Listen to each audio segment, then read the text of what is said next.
जय जगन्नाथ सांग मैंने आज ब्लॉग आरंभ होगा। आज आम नानी लैट्रिन बाथरूम हो जड़े लोक आसी खोलाखोली टे कर नानी घर को पलि आस नंद भी पलि आसला जड़े लोक आई खोलाखोली करी गोटे नंद पकई सारा आउ गोटे नंद पकड़ा पड़ो नहीं न पकईले पूरा हल रे पूरा साइज कर पकड़ा पड़ो से नानी एकला तो से पलि आस हेल्प कर जड़े लोक भी आम लगी इटा बाली सब सीमेंट सब आसपाई माटी फाटी चारिकानी पूरा पकईकी राइट करिकी पूरा कांथी उठवा पड़ो पाइप लाइन भी हम तापर सांगर मोर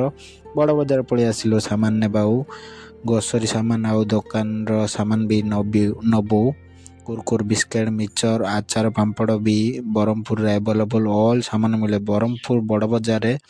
तुम कौन न खोज पार सब जिनस मिले। तापर भोक प्रबल है पलो खाया पलि आसलु भाई केरकेरा मस्त लगुच तुम भी खाओ मत कह मो वीडियो भल लगे लाइक कमेंट शेयर